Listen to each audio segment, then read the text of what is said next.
ప్రభు నామంలో అందరికీ వందనాలు తెలియచేస్తున్నా అండి. దేవుని యొక్క వాక్యాన్ని మనం చదువుకుందాం. మార్కు సువార్త 9వ అధ్యాయము 21-22 వచనములు చదువుకుందాం. అప్పుడు ఆయన, ఇది వీనికి సంభవించి ఎంతకాలమైనదని వాని తండ్రిని అడుగగా, అతడు బాల్యము నుండియే అది వాని నాశనము చేయవలనని తరచుగా అగ్నిలోనూ నీళ్లలోనూ పడద్రోయను. ఏమైనను నీ వలనైతే మా మీద కనికరపడి మాకు సహాయము చేయమనెను. మనం ఈ దినము ప్రత్యేకమైన ప్రార్థన కూడికను మనం కలిగి ఉన్నాము. మరి తల్లుల ప్రార్థన మనము కలిగి ఉన్నాము. సో బిడ్డల కొరకు మనము ప్రత్యేకించి మరి ఒక దినము ప్రార్థనకు మనం కేటాయిస్తూ ఉన్నాం.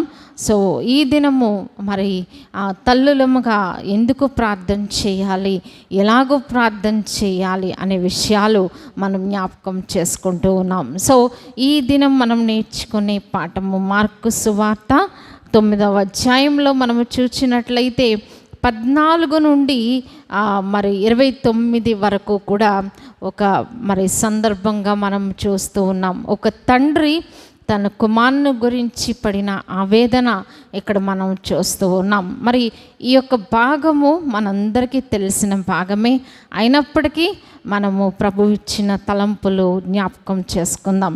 మరి ఇక్కడ యేసు ప్రభువారు కొండ మీద నుండి దిగి వస్తున్న ఆ సందర్భములో రూపాంతర కొండ దగ్గర తన శిష్యులు మరి పేతురు, యోహాను, యాకోబుల్ అయిన వారితో ఆ యొక్క కొండ మీదకు వెళ్ళి అక్కడ ప్రార్థనలో గడిపినట్లుగా రూపాంతర అనుభవం పొందినట్లుగా మనం చూస్తున్నాం.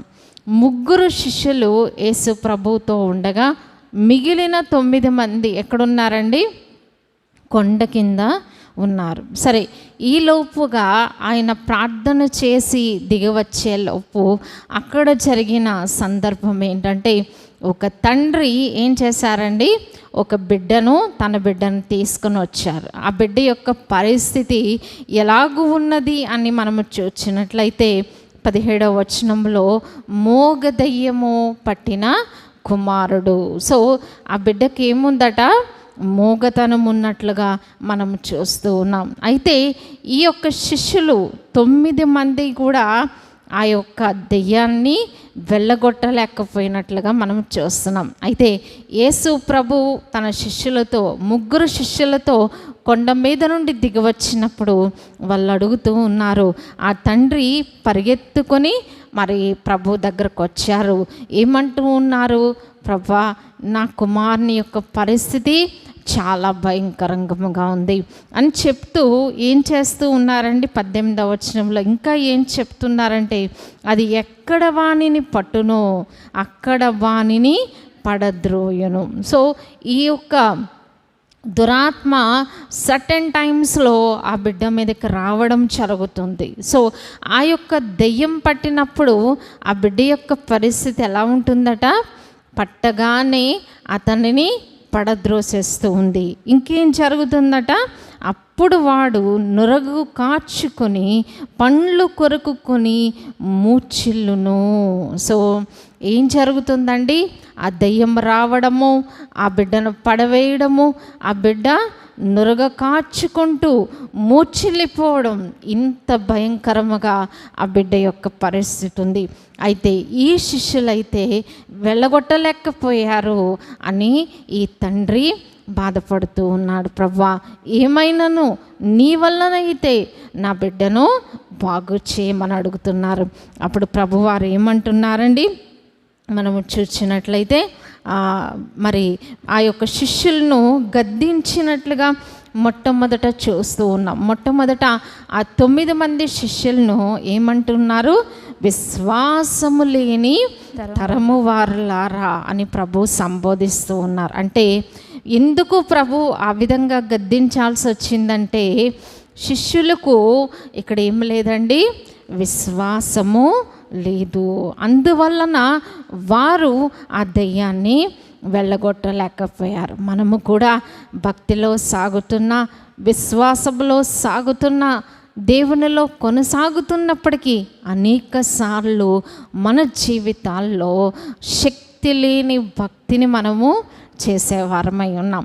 అందుకని తిమోతి పత్రికలో ఏముందండి, అంచె దినములలో అపాయకరమైన కాలము. ఎలాంటి కాలం అండి? అపాయకరమైన కాలము. సో అప్పుడుండే మనుషులు ఎలాంటి వాళ్ళో చాలా పెద్ద లిస్ట్ ఉంది. అందులో ఒక కేటగిరీ ఏంటండి, పైకి భక్తి గలవారు కానీ దాని శక్తిని ఆశ్రయించని వారు. సో అది ఎలాంటి పరిస్థితి అండి? అపాయకరమైన పరిస్థితి. మన జీవితాల్లో కూడా పైకి భక్తిగా ఉంటూ దాని శక్తిని గనక ఆశ్రయించకపోతే, అంటే భక్తి చేస్తూ ఉన్నాం కానీ మన ప్రార్థనలో శక్తి లేదు, మనలో శక్తి లేదు అని మనము మరి గుర్తించినట్లయితే అది అపాయకరమైన పరిస్థితి. ఒక విశ్వాసకి అపాయకరమైన పరిస్థితి ఏంటంటే, పైకి భక్తిగా ఉంటూ ఉన్నాం, భక్తి బాగానే చేస్తూ ఉన్నాం, మందిరానికి వెళ్తూ ఉన్నాం, దేవునికి ఇవ్వాల్సినవి ఇస్తూ ఉన్నాం, వాక్యం చదువుతూ ఉన్నాం, ప్రార్థన చేస్తూ ఉన్నాం, నీతి కార్యాలు చేస్తూ ఉన్నాము, కానీ దానిలో ఏమీ లేదండి, శక్తి లేదు. సో శక్తి లేని భక్తి మనకు ఉపయోగపడుతుందంటారా? ఉపయోగపడదు. సో మనం తినే ఆహారం ఏమవుతుందండి, అది శక్తిగా మారుతుంది కాబట్టి మనం పనులు చేసుకోగలుగుతున్నాం. కానీ మనం తినే ఆహారము శక్తి కలిగి లేకపోతే, శక్తిగా మారకపోతే దాని వలన మనకి ఉపయోగం లేదు. అంటే మనం తినే ఆహారము సారవంతమైనది కాకపోతే ఆ సారము, ఆ శక్తి మన శరీరానికి వెళ్ళదు. అలాగే మనము చేసే భక్తి సారవంతమైనదిగా ఉండాలి. అంటే మనము ఏదైతే వింటూ ఉన్నామో, ఏదైతే చదువుతూ ఉన్నామో, దేవుడు ఏ ప్రత్యక్షతలైతే మనకిస్తూ ఉన్నారో వాటిని మన నిజ జీవితంలో ప్రాక్టికల్ లైఫ్ మనం కలిగి ఉన్నప్పుడే ఆ భక్తి శక్తి కలిగిన భక్తిగా ఉంటూ ఉంది. అంతేగాని ఎన్నో వాక్యాలు వింటూ ఉంటాం, ఎంతో భక్తి చేస్తూ ఉంటాం, కానీ మన జీవితంలో దాన్ని అభ్యాసము చేయనప్పుడు అదేమవుతుందండి, నిష్ఫలమైన భక్తిగా ఉండిపోతుంది. సో ప్రభు వారు మొట్టమొదటగా ఆయన అద్భుతాన్ని చేసే ముందు ఆ శిష్యులను గద్దించారు. సో ప్రభు మనల్ని కూడా ఈ దినాన గద్దిస్తూ ఉన్నారు. విశ్వాసము లేకపోవట, మరి ఆ భక్తి, మనము చేసే భక్తి శక్తి కలిగిందిగా లేకపోవడానికి మరి యొక్క రీజన్ ఏంటండి, విశ్వాసము. సో విశ్వాసము, నమ్మిక ప్రభుపై మనకి ఉండాలి. ఆయన మనకు చేసేవారై ఉన్నారు, మనకి అడిగినవి ఇచ్చేవారై ఉన్నారని నమ్మకాన్ని మనం కలిగి ఉండాలి. సో ఆ నమ్మకం కావాలంటే ఏం చేయాలండి, విశ్వాసమునకు కర్త, దాన్ని కొనసాగించి ఆయన వైపు చూడాలి. సో విశ్వాసము అని మనం అనుకుంటే రాదు, కానీ కర్త ఆయన కాబట్టి విశ్వాసము దయచేయమని ఆయనను అడగాలి. అదే ఇక్కడ తండ్రి గుర్తించాడు. సో తన బిడ్డను తీసుకొచ్చారు. మరి ఆ బిడ్డ సమక్షంలోనే, ఆ తండ్రి సమక్షంలోనే ఈ యొక్క శిష్యులను గద్దించారు. గద్దించినప్పుడు ఆ గద్దింపు ఎవరు స్వీకరించారండి, ఆ తండ్రి కూడా స్వీకరించాడు. అందుకని ప్రభువారు ఇక్కడ కిందకు వచ్చేటప్పుడు అడుగుతున్నారు. ఏమని అడుగుతున్నారంటే, నమ్ముట నీ వలననైతే నమ్మువానికి సమస్తము సాధ్యమే అని చెప్తూ ఉన్నప్పుడు తండ్రి ఏమంటున్నాడు, నమ్ముచున్నాను ప్రభా అని చెప్తూ, ప్రభా నాకు అపనమ్మకం ఉండకుండా సహాయము చేయము అని ప్రార్థిస్తున్నాడు. అంటే అపనమ్మకము వలన అద్భుతము జరగదు అనే విషయాన్ని ఎవరు గుర్తించారండి, తండ్రి గుర్తించాడు. అలాగే మనము కూడా గుర్తించాలి, ఎక్కడ మనం ఫెయిల్ అవుతూ ఉన్నాం, ఎక్కడ మనము ముందుకు వెళ్ళలేకపోతున్నాం, దాన్ని గుర్తించాలి. ఆ విషయాన్ని నిజాయితీగా ప్రభు దగ్గరకు తీసుకుని వెళ్ళాలి. ఈ తండ్రి ప్రార్థన చేశాడు, ప్రభు నాకు అపనమ్మకం ఉండకుండా సహాయం చేయమన్నప్పుడు ప్రభువారు ఏం చేశారండి, మనం ఈ 9వ అధ్యాయంలోనే ఏం జరిగిందండి, 25వ వచనంలో ఏం చేశారు, మూగవైన చెవిటి దెయ్యమా వానిని వదిలిపొమ్ము, ఇక వానిలో ప్రవేశింపవద్దని నీకు ఆజ్ఞాపించున్నానని చెప్పి అపవిత్రాత్మను గద్దించారు. సో ఈ దెయ్యము ఈ బాలునికి ఏం కలుగు చేసిందండి, మూగతనం కలుగు చేసింది, చెవిటితనం కలుగు చేసింది, ముచ్చిలిపోయేలా చేసింది, నురగ కార్చుకునేలాగా చేసింది. సో ఇవన్నీ ఇతనిలో జరుగుతూ ఉన్నాయి. ఏం చేసిందట, తరచుగా అగ్నిలో నీళ్లలో పడవేస్తున్నట్లుగా మనం చూస్తూ ఉన్నాం. అయితే ప్రభువు దాన్ని గద్దించారు. ఇంకా గొప్ప కార్యం ఆయన చేశారండి. గద్దించడమే కాదు, ఇక ఎన్నడూ కూడా ఈ బిడ్డలోనికి నీవు రావద్దు అని గద్దించారు. సో ఆ బిడ్డ మరి ఎంతో చక్కగా హీల్ అయినట్లుగా మనం చూస్తూ ఉన్నాం. అయితే 27వ వచనంలో మరి ప్రభు ఆ బిడ్డ చెయ్యి పట్టుకున్నప్పుడు ఆ బిడ్డ మరి నిలువబడినట్లుగా మనం చూస్తూ ఉన్నాం. అంటే ఆ బిడ్డను బాగు చేసి మరలా తండ్రికి అప్పగించారు. సో ఈ యొక్క సందర్భం అంతా కూడా మనం చాలాసార్లు విన్నాము, చదువుకున్నాం. అయితే ఇందులో మనకి ప్రభు ఇచ్చిన తలంపు ఏంటంటే, తండ్రి విశ్వాసము కుమారుని బాగు చేసింది. ఎవరి విశ్వాసం అండి, బాలునిలోని విశ్వాసమా, తండ్రిలో విశ్వాసమా? తండ్రి యొక్క విశ్వాసము, తండ్రి యొక్క నమ్మిక, తండ్రి యొక్క ఆతురత, నా బిడ్డ బాగవ్వాలి, నా బిడ్డ ఈ సమస్య నుంచి విడుదల పొందాలి అని చెప్పి ఆ తండ్రి ఏం చేశాడండి, ఆ యొక్క ప్రభు కొరకు ఎదురు చూచినట్లుగా మనం చూస్తున్నాం. మొట్టమొదటిగా శిష్యుల దగ్గరకు వెళ్ళాడు, అక్కడ సమస్య పరిష్కారం అవ్వలేదు. కానీ తండ్రి ఏమవ్వలేదు, నిరాశపడలేదు. ప్రభువు దగ్గరకు వెళితే నా సమస్య పరిష్కారం అవుతుంది.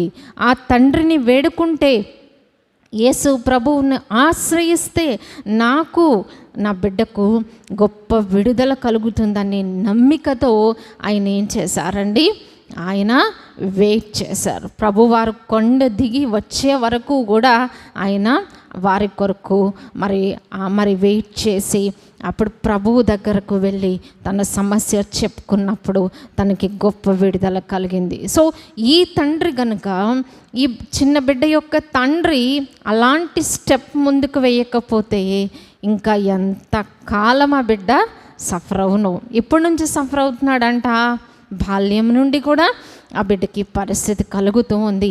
ఎన్నో సంవత్సరాలు సఫర్ అయ్యాడు.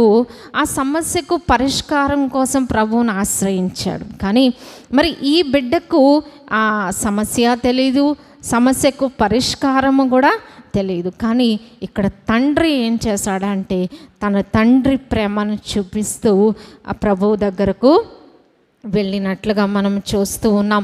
మరి ఈ విధంగా ఈ తండ్రి పూనుకోబట్టి బిడ్డకి ఏం కలిగిందండి, స్వస్థత కలిగింది. అప్పటి నుంచి ఆ బిడ్డకు ఆ పరిస్థితి మరి లేనట్లుగా, ఆ దెయ్యము వదిలిపోయినట్లుగా, ఆ బలహీనత మరి టోటల్గా అంతరించిపోయినట్లుగా మనము చూస్తూ ఉన్నాం. అలాగే ఒక తండ్రి బాధ్యత, తల్లి బాధ్యత మనం జ్ఞాపకం చేసుకున్నప్పుడు, తల్లిదండ్రులుగా బిడ్డలకున్న సమస్యలను మనం గుర్తించి వాటిని పరిష్కారం కొరకు ప్రభువు దగ్గరకు తీసుకొని వెళ్ళినప్పుడు ఏ విధంగా ఆ బాలుని బాగు చేశారో మన బిడ్డలను కూడా ప్రభు బాగు చేసేవారై ఉన్నారు. మరి ఆత్మీయ స్వస్థత ఇచ్చేవారై ఉన్నారు, మానసిక స్వస్థత ఇచ్చేవారై ఉన్నారు, శారీరక స్వస్థత ఇచ్చేవారై ఉన్నారు. వారికి విద్యలో ప్రభు తోడై ఉండేవారై ఉన్నారు. వారి భవిష్యత్తును ఆశీర్వదించబడాలంటే తల్లిగా, తండ్రిగా మనము బిడ్డల కొరకు ప్రార్థించవలసిన వారుగా, వారి కొరకు విశ్వాసముతో, మరి ఒకసారి కార్యం జరగకపోయినా ఏ విధంగా ఆ 9 మంది శిష్యులతో కార్యం జరగలేదు, కానీ మరి ప్రభు వచ్చే వరకు వెయిట్ చేశారు తండ్రి. అంతేకాదు మరి ఆ శిష్యులను గద్దించినప్పుడు, ఆ అవిశ్వాసం నిమిత్తం గద్దించినప్పుడు ఆ గద్దింపును కూడా తండ్రి స్వీకరించారు. అలాగే మనము కూడా విశ్వాసము కొరకు ప్రభువును అడగాలి. ప్రభువు మనల్ని గద్దించినప్పుడు తల్లిదండ్రులంగా మనము సరి చేసుకుంటూ, మన లోటుపాట్లు సరి చేసుకుంటూ, మన బిడ్డల కొరకు ప్రార్థించినప్పుడు ప్రభువు మన బిడ్డల జీవితాలు సరిచేసేవారై ఉన్నారు. మరి ఈ తండ్రి కనుక అలాగూ పూనుకోకపోతే ఆ బిడ్డ జీవితం అంతా ఆ బలహీనతతోనే కృంగిపోయి ఉండేవాడు. కానీ మరి తండ్రి నిజముగా ప్రేమించారు కనుక తన కుమారుని స్వస్థత కొరకు పరిగెత్తుకొని వెళ్ళారు. మనము కూడా మన బిడ్డలను నిజముగా ప్రేమిస్తే, నిజముగా వారి భవిష్యత్తు బాగుండాలి అని మనం కోరుకుంటే తప్పక ప్రభువును మనం ఆశ్రయించాలి. ఆ విధంగా ఆశ్రయించినప్పుడు ప్రభు కృప చూపించేవారై ఉన్నారు. బిడ్డలకు సంపూర్ణ స్వస్థత, విడుదల, చీకటి శక్తుల నుంచి విడుదల ప్రభు ఇచ్చేవారై ఉన్నారు. ప్రభు అట్టి కృపలు మనందరకు సమృద్ధిగా దయచేయను గాక. ఆమేన్. పరిశుద్ధుడా, విన్న మాటలు మాలో ఫలింప చేయండి. తల్లుల ప్రార్థనగా చేరి వచ్చిన మేము విన్న మాటలు జ్ఞాపకం చేసుకొంచు ఆ తండ్రి వలె విశ్వాసము కలిగి, నమ్మిక కలిగి నాయన మా బిడ్డల భవిష్యత్తు కొరకు మీ పాదములను ఆశ్రయించే భాగ్యం అందరికీ దయచేయమని యేసు నామమున ప్రార్థించి వేడుకొంచున్నాం తండ్రి. ఆమేన్.